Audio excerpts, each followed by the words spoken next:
Hey wena. Awuzwa nomthetho wakho? Ha? Engabe uyosuka umvuna umnyango uhleli nje la.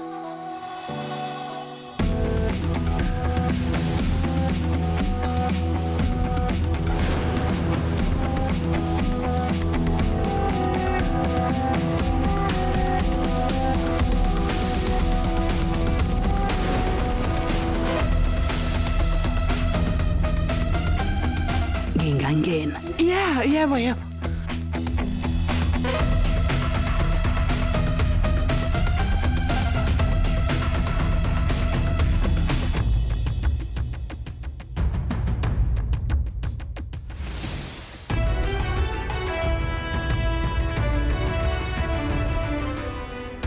Lila? Uyabona ubani la?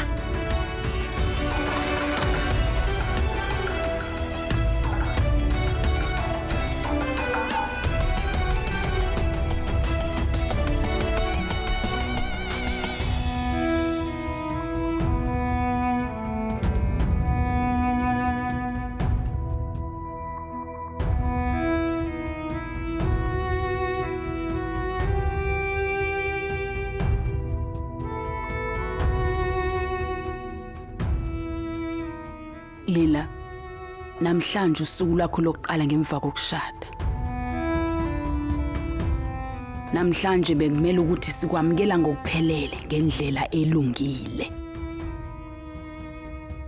Kodwa umndeni wami wakuhlambalaza wena kanye nomndeni wakho. Ngicela ngixolele mntanami. Hawu gogo, yini laba manje uxolisa wena? Mina kumele ngabe ngixolisa. Ngenxa yami wena nomndeni wakho wonke inhlambalazekile ngalelela ngemshadweni. Gogo, masiqhathanisa nalokho, lokho kusho uDurga kumina nomndeni wami akusho lutho. Ngicela ungixolele bandla.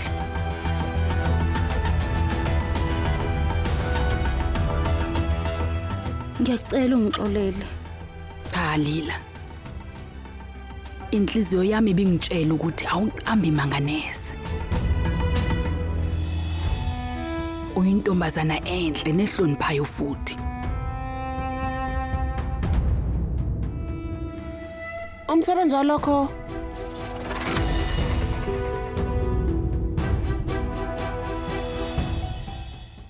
Lakshmi, akukujabulisi lokho. Ngangingakaze ngicabanga ukuthi AJ angathatha icala lethu. yebo, phela sikwenzile thina obakumele sikwenze. Ngiqonda ukuthi uLila ungenile la ekhaya, kodwa umsuzwana nje bese exosha futhi. Yebo. Yini manje kwenzakalani ngawo? Musuku umziba liphendule. Uvela usezwisa ubuhlungu liphendule. Yebo. Lakshmi, kungani ngaphendula incingo zami? Ima kancane nje. Uwena sonke lesikhathi ubuwakha lo mshado ekhandeni lami, kodwa njengamanje wena usayiphendula incingo zami. Uyenza kanjani leyo nto? Lakshmi, bengayilindeleke le nto kuwena, bengayilindele nje. Yazi Shweta, akukona lokho. Ulila. Ungene lapho kulo yondlo wanigibele emakhanda. Manje ayikho nje into engisengayenza. Hayi, uphambanisa izinto nje. Asivumelanga uLila thina la ekhaya. Simxoshile nje sathi uyafika. Ngoba nakho uLila sefakile ibhenge lanikeza uAJ. Angithi imina nomndeni wami abantu abazothwala lehlazo Lakshmi. Wonke umuntu wayesemshadweni wami ngalela langa usehlekisa ngami. Shweta, ngicela ukuthi ungakhathazeki yazo. Sesithola madozi isisambululo salokho, sizwana? Ima kancane mancane. Ngempela kungani unginikeza ithemba elingekho. uLila ebeyedwa lapho, kodwa nina nobathathu niye nahlulwa ngumuntu oyedwa, ngiyanibona. Bona Shweta, asikalahlekelwa. Sizofundisa uLila isifunda ngeke sikhohlwe. Nawe kumele ulahle ithawula. Alokho nolincane olubo ozokwenzeka kuwe. Sizwana? Letha ngikhulume naye. Shweta. Ungakhathazeki. Umshado wakho usezandleni zethu. Kulungile. Uma ngabe nina nobathathu ninesiqiniseko salokho, kulungile. Ake ngibone ukuthi nina nobathathu nizokwenzani.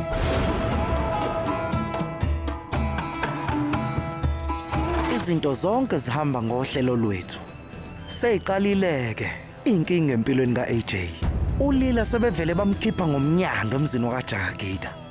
Ngabe yonke lento isahamba ngohlelo leqhinga lethu. Umulile engeke ahlale kule yandlu. Aningitsheleni siphi isidingo sokuthina senze yonke lento le. Hey, asifuni ukubabona bejabule emshadweni wabo. Ukubona bona bobabili belwa futhi bekhathazekile iyona into ezosijabulisa leyo. Yabona-ke njengamanje u-AJ ukhathazekile ngempela futhi ngakolunye uhlangothi umndeni wakaMohit uhlazekile emphakathini. Lokho angeke kwenzeke isikhathi eside. Ngolunye usuku u-AJ kuzomela amamkele uLila njengomfazi wakhe. Ekhaya kunomuntu wesifazane obizwa ngoSarojini. Futhi abamaphephandaba bamhlela ithonto u-AJ. Ngakho-ke u-AJ kuzomela lamkele iqiniso maduzane. Uma ngabe uLila ebuyela lapha ekhaya, u-AJ kuzomela ukuthi abhekane ney'nkinga ngazo zonke iy'nsuku. Emva kwalokho kumndeni wakaJahagida ngeke uzube nokuthula. Hey wena ungazoma lapho uzophupha nje emini kapha. Fuze ngabe uyaqala. Usebenza ukuthi uLila uzomletha kanjani kule ndlu le. Hey, ungangitsheli ukuthi ngenzeni.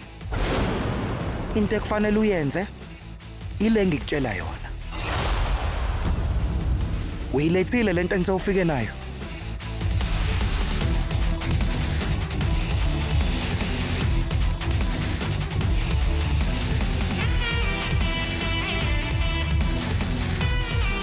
Ungaphuthelwa ukuzibophezela ngo7 ntambama njalo ngomsombuluko kuya kuLwesihlanu on yours truly zizonke sisonke DStv channel 169.